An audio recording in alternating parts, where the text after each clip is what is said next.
Isla thought the deer standing in her backyard was just passing through. The young doe looked healthy, her russet coat gleaming in the October dawn. She grazed peacefully for a few minutes, then disappeared into the Vermont woods. But as days passed, strange things emerged. The deer returned every single morning at exactly 6:15 a.m., always to the same spot. She would stand at the garden fence and stare at one specific window for 20 minutes. At night, she made soft calling sounds that neighbors 3 houses away could hear. When wildlife biologist Dr. Nathaniel Brooks finally learned the full story, his hands trembled as he read through the old journals. His eyes filled with tears. He'd studied animal behavior for 20 years, but he'd never witnessed loyalty like this. "This isn't coincidence," he whispered, his voice breaking. "This deer knows exactly what she's doing, and the reason why will shatter you." What that deer kept returning to wasn't just a house, it was a promise kept across the boundary between life and death. A bond that proved love transcends species in the most beautiful, devastating way imaginable. The Thornwood farmhouse sat nestled in Vermont's hills, surrounded by maple forests that blazed crimson and gold every autumn. The modest 2-story structure had weathered shutters and a wraparound porch where generations had watched sunrises. 40 acres of conservation land backed the property, where deer and foxes wandered freely through ancient trees. Isla Thornwood had grown up here, learning bird calls from her grandfather. But she'd left for Boston for a bigger life, returning only twice yearly, until 3 months ago when everything changed. Her grandfather Theodore died at 87, peaceful in his sleep. Theodore had been Hollow Creek's beloved retired veterinarian, spending 40 years treating every creature that crossed his path. People said animals trusted him unnaturally. The funeral was small but heartfelt. Now Isla sorted through a lifetime of belongings, deciding what to keep from a house too big and too quiet. She cried at odd moments, washing his dishes, sitting in his chair, watching woods he'd loved. She'd been there 2 weeks when the deer first appeared. It was early October, air crisp with winter's promise. Isla woke at dawn, unable to sleep, and made coffee. Standing at the kitchen window watching sunrise paint the forest gold, she saw her. A young doe, maybe 2 years old, grazing near the garden fence. Beautiful. Delicate legs, large dark eyes, ears rotating to catch every sound. She seemed unconcerned by human proximity. After 10 minutes, the doe lifted her head, looked directly at the kitchen window where Isla stood, then vanished into forest shadows.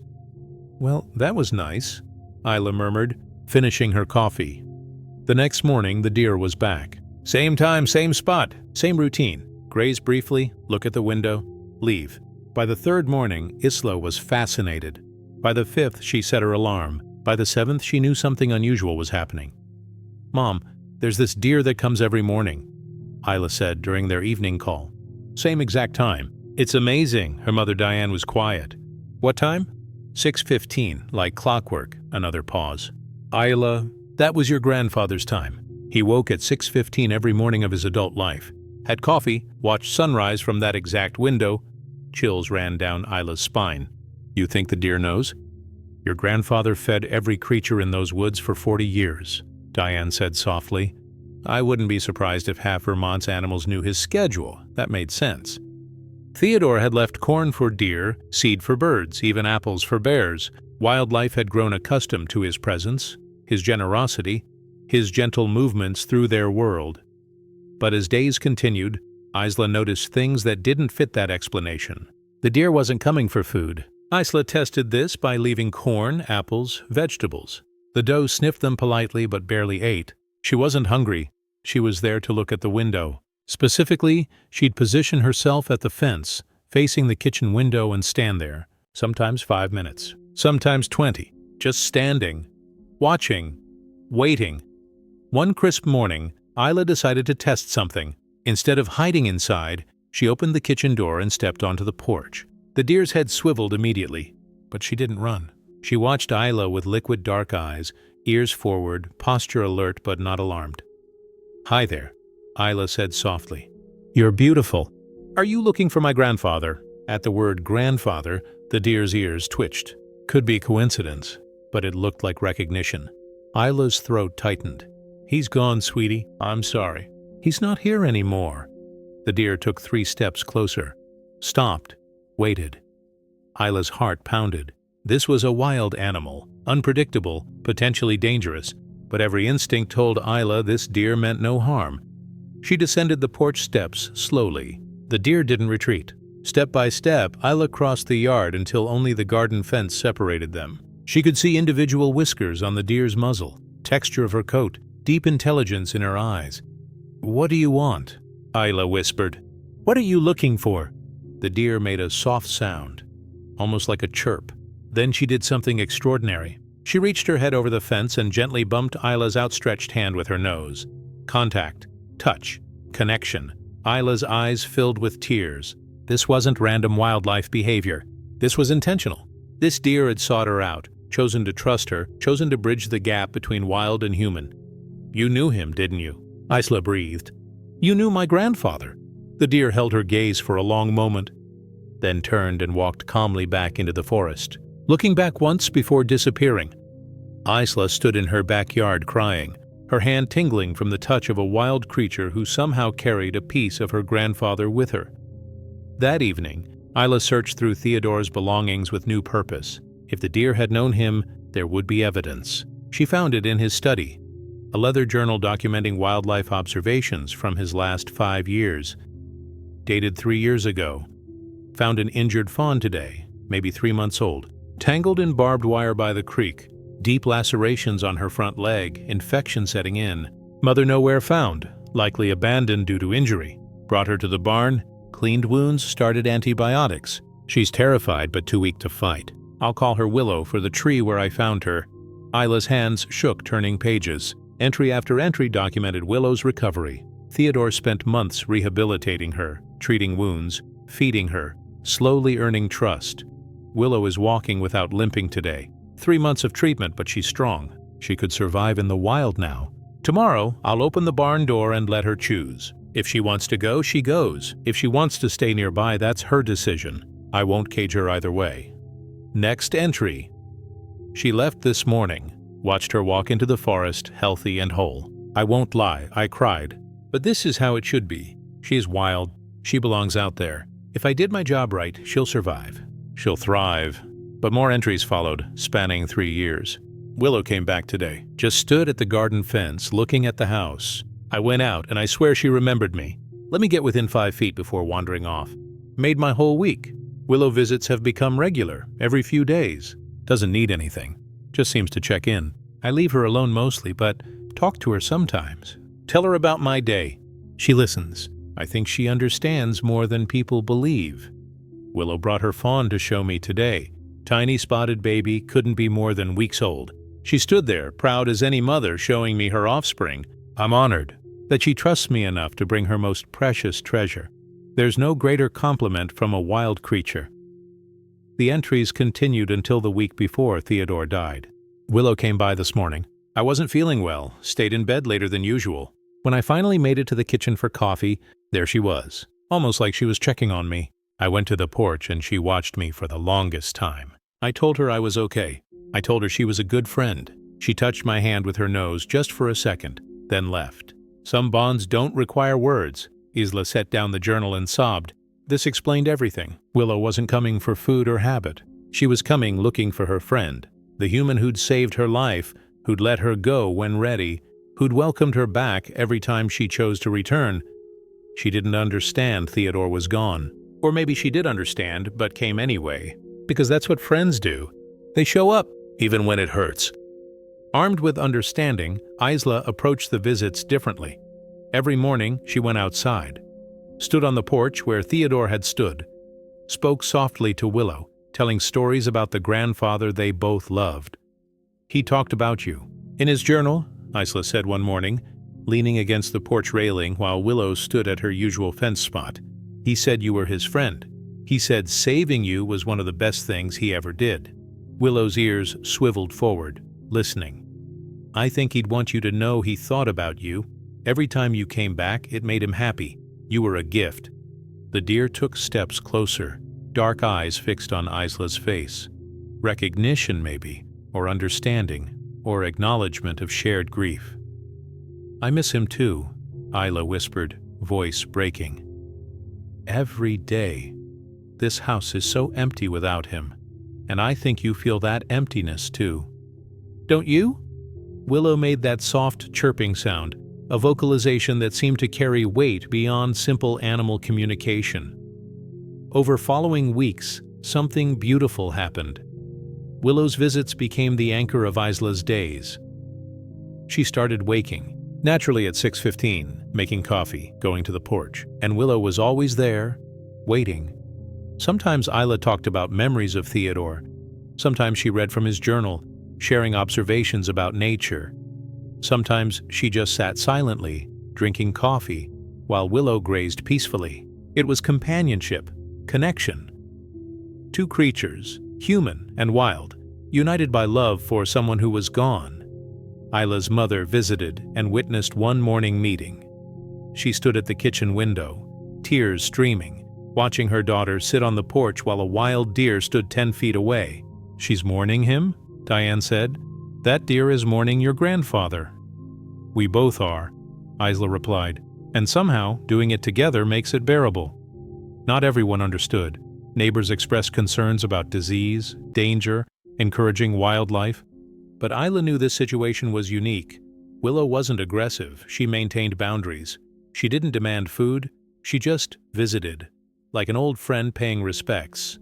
To be safe, Isla called Dr. Nathaniel Brooks, a wildlife biologist from the nearby university. She explained the situation, expecting skepticism. Instead, Dr. Brooks asked to observe. He arrived on a crisp November morning, camera equipment ready, expecting to document mistaken interpretation.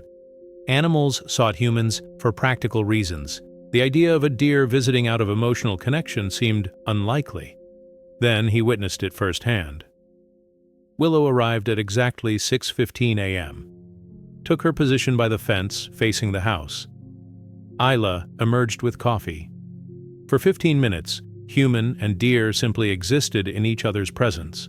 But the details got to Dr. Brooks, the way Willow's gaze kept drifting to the kitchen window, expecting someone else, the way she took steps closer when Isla spoke Theodore's name, the soft vocalizations, not alarm calls, but something else, communication attempts.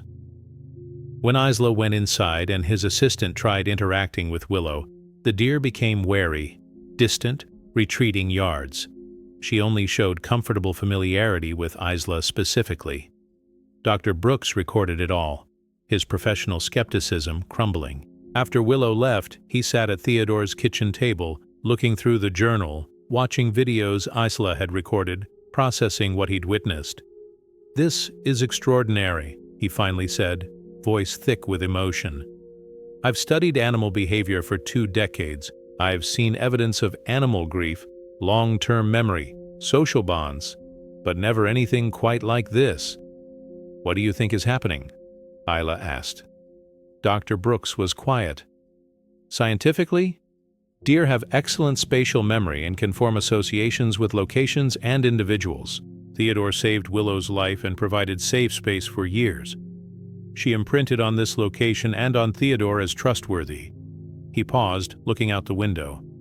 "But science only explains mechanism, not meaning." "Yes, Willow remembers this place, but why does she keep coming back when Theodore is gone? Why does she show what appears to be disappointment when he doesn't appear? Why does she accept interaction from you but not strangers?" "You think she's grieving?" Isla said quietly. "I think she understands, on whatever level deer understand, that something has changed, that the pattern has been disrupted, that the individual she came to see is no longer here. And I think she comes back anyway because that's what you do when you care about someone. You show up even when it hurts." His eyes were wet. "I came thinking I'd see interesting wildlife behavior. Instead, I witnessed something that challenges assumptions about the emotional lives of animals. This deer isn't just following programmed behavior. She's making a choice. Every morning she chooses to come back, to seek connection, to honor a bond that meant something." He looked at Isla. "And you're doing the same thing. You came back to this house filled with grief and memory because your grandfather mattered. Both of you are keeping him alive, in your own ways. both refusing to let go of something beautiful just because it's painful. Dr. Brooks returned several times, documenting Willow's visits, publishing a paper later cited in discussions of animal cognition and emotional complexity. But more importantly, he helped Isla understand what she was witnessing. Animals don't grieve the way humans do, he explained. But they do experience loss. They notice absence. Mother elephants returning to bones of dead calves, dogs lying on deceased owners' graves, and yes, deer returning to where someone important used to be. How long will she keep coming? Isla asked. I don't know. Months, maybe years. Eventually the association will fade, or she'll move to new territory, or life will intervene. But for now she comes because it means something to her. Honor that. It's a gift. Winter approached, bringing snow and cold. Isla had planned to return to Boston, to her job, to her life, but she kept delaying. One more week, one more month. The truth was, she couldn't leave. Not while Willow still came. Abandoning the morning visits felt like betraying both her grandfather and this wild creature who somehow carried his legacy. Her mother understood. Take time you need. Your job will wait. Or it won't, and you'll find a new one. But this is once in a lifetime. Don't miss it. So Isla stayed through winter. She watched first snowfall, watched forest turn white and silent. And every morning, even in sub-zero temperatures, Willow appeared. Sometimes visits were shorter in brutal weather. Sometimes Isla could only wave from the window because it was too cold. But they both showed up. Both kept the ritual alive. In January, Willow brought company, a buck, large and strong, with impressive antlers. He was warier, keeping distance but tolerated human presence because Willow seemed comfortable. Is that your boyfriend? Isla called from the porch, smiling. He's handsome. Grandpa Theodore would approve. By February, Willow's visits became less frequent.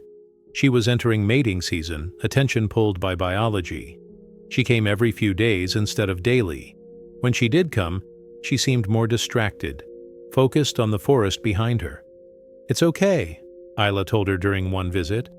You're moving on. That's good. That's how it should be. You have your own life to live. In March, Willow didn't come for a full week. When she finally appeared, her belly was swollen. She was pregnant. Isla cried when she saw. You're going to be a mom again. Sweetie, Grandpa Theodore would be so happy for you. He wrote about when you had your first fawn. He was so proud. Willow stood at the fence for just minutes that day, as if she'd come specifically to share this news. Then she left, disappearing where new life was beginning. She didn't come back for 3 weeks. Isla tried not to worry. This was natural. Pregnant deer needed to prepare, find safe spaces, focus on survival. Willow had her own life, her own concerns. She didn't owe Isla anything, but Isla missed her. Missed the morning ritual, missed the connection to her grandfather that Willow represented. The house felt emptier without those visits. Then, on a mild April morning, Willow returned.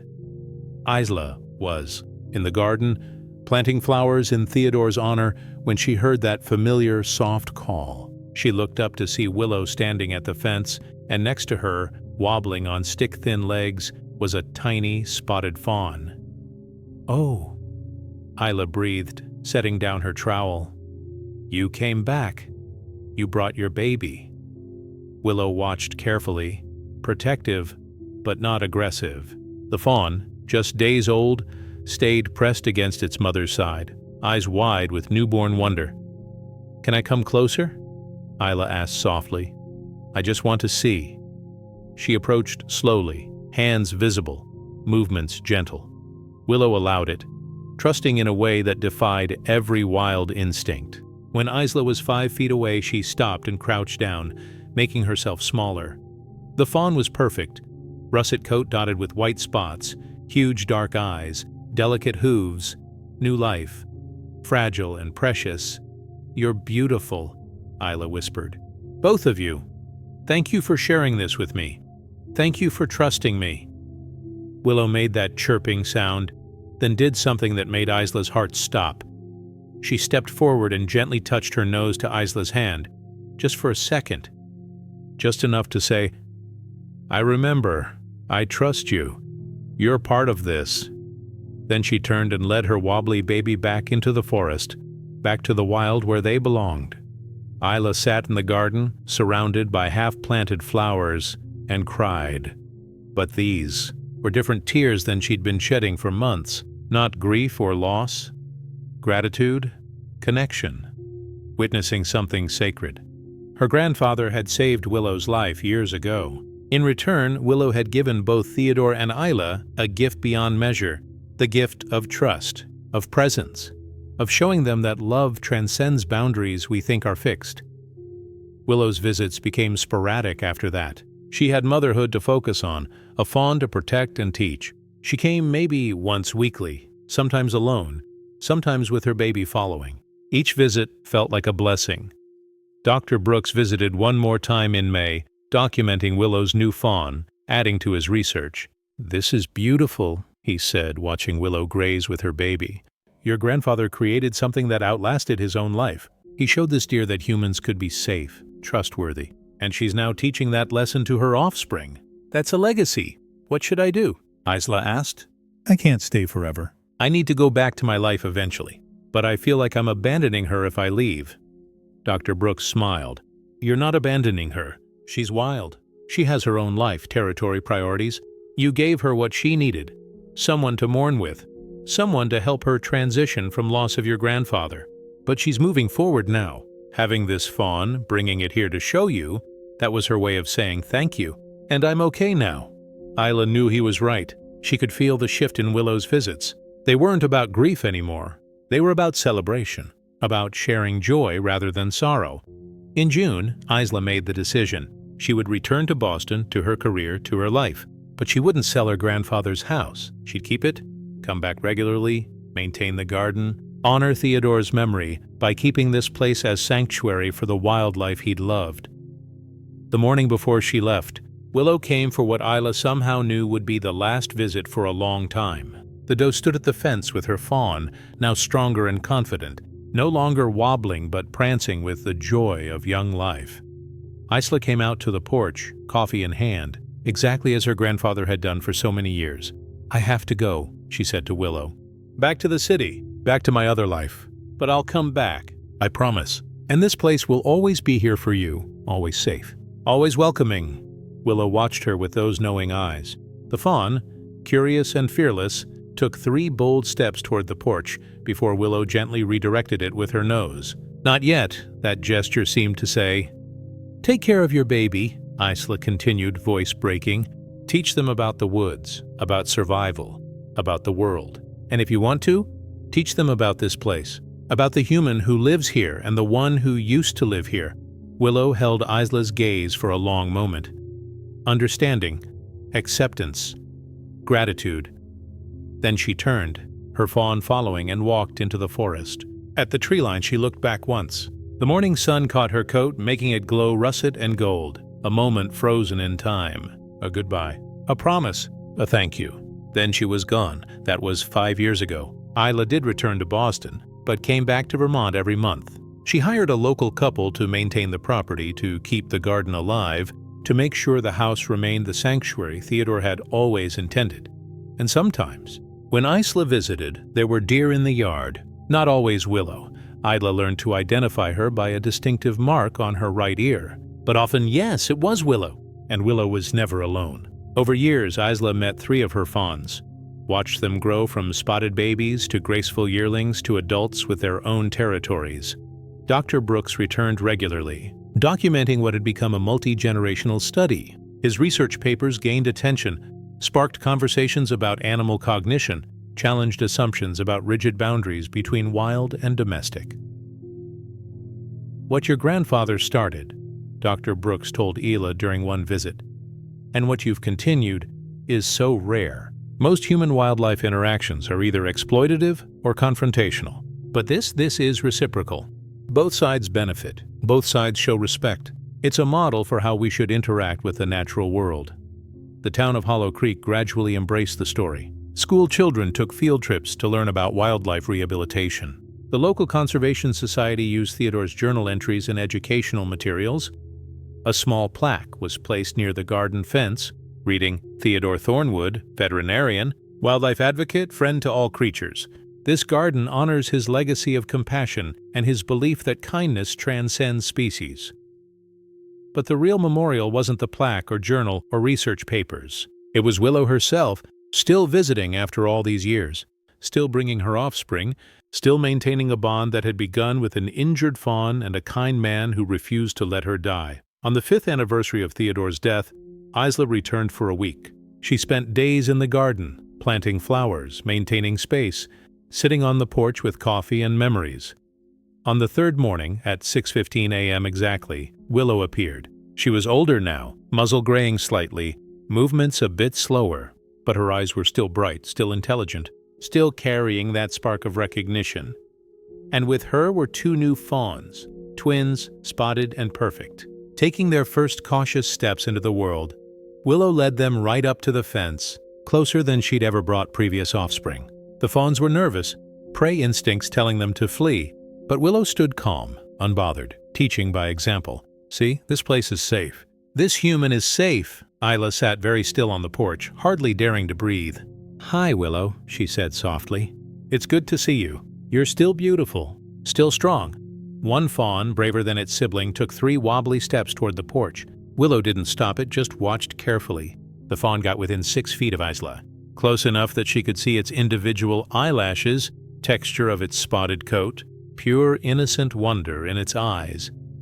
Human and fawn regarded each other across that small distance, 2 beings from different worlds, connected by a legacy of trust built by a man who believed kindness was never wasted, that every life mattered, that boundaries we create between ourselves and the natural world are more fragile than we think. "You're perfect," Isla whispered to the fawn. "You're so perfect, and you're safe here. Always safe here." The fawn held her gaze one more second, then bounded back to its mother. Willow made that soft chirping sound, approval maybe, or acknowledgement. Then she led her babies back into the forest, back to their wildlife, leaving Isla alone on the porch with tears streaming and her grandfather's memory glowing warm in her chest. The story of Theodore Thornwood, Willow, and Isla spread beyond Hollow Creek, beyond Vermont, featured in wildlife magazines, documentaries, academic papers about animal behavior. It became one of those stories people shared when they needed evidence that the world held more beauty than cruelty, more connection than isolation. But for Isla, it was never about fame. It was about honoring her grandfather's legacy, about understanding what he'd found in those woods, about maintaining a bridge between human and wild that both sides could cross safely. She eventually quit her Boston job, moved back to Vermont full-time, started a nonprofit focused on wildlife rehabilitation and conservation education, named it the Thornwood Trust, in her grandfather's honor. The house became the nonprofit's headquarters. The property expanded to include educational trails, observation areas, a small rehabilitation facility for injured wildlife. Everything Theodore had believed in, scaled up but still centered on his core principle: respect the wild, help where you can, never forget that animals are individuals with their own needs, emotions, and worth. And every morning, when Isla sat on that porch with her coffee, watching sunrise paint the forest gold, there was always a chance Willow would appear. Older now, grandmother to multiple generations, but still visiting, still checking in, still maintaining a bond that had outlasted death, transcended species, and proved that love, in all its forms, is stronger than we imagine. Sometimes Willow came alone, sometimes with her grown offspring, sometimes with new fawns, teaching them about this safe place, this trustworthy human, this garden where the boundary between wild and domestic blurred into something beautiful. And Isla would watch, tears in her eyes, and think, "Thank you, Grandpa. Thank you for saving her. Thank you for showing me that some connections are sacred. Thank you for teaching me that grief shared becomes more bearable, that joy shared becomes more profound, and that the wild heart beating in every creature deserves our respect, our compassion, our awe." This is why the wild deer kept coming back to that house, not for food, not from habit or training or simple animal instinct, but because years ago, a kind man saved a dying fawn. because he taught her that humans could be safe, because she never forgot, because she taught her daughters, who taught their daughters, who taught theirs, because love, when it's real, doesn't end. It transforms. It spreads. It becomes something larger than the individuals who started it. Because Theodore Thornwood looked at one suffering creature and saw not a nuisance or resource, but a life worth saving. And that single choice created a legacy that will outlast all of us, that will continue as long as deer roam those Vermont hills, as long as the Thornwood Sanctuary stands, as long as people tell stories about an old man, a wild fawn, and a granddaughter who understood that the most profound truths often come from the most unlikely teachers. The wild deer kept coming back because that's what love does. It returns. It persists. It remembers. It honors. It teaches the next generation. It creates bonds that cannot be broken by death or time or distance. And somewhere, in whatever place souls go when they leave this world, Theodore Thornwood and Willow sit together, watching the sunrise over the forest they both loved, satisfied that the story continues, that the lesson endures, that the wild heart and the human heart beat in the same rhythm, a rhythm of compassion, respect and love that transcends every boundary we think divides us. Sometimes the most beautiful stories are the ones that prove love knows no species, recognizes no walls, and never truly ends. This was one of those stories, and it will echo through generations, a reminder that one act of kindness can change everything, that bonds formed in compassion last forever, and that the wild will always remember those who showed it mercy. The deer kept coming back, and in doing so, she taught the world what it means to be truly, deeply, impossibly loyal.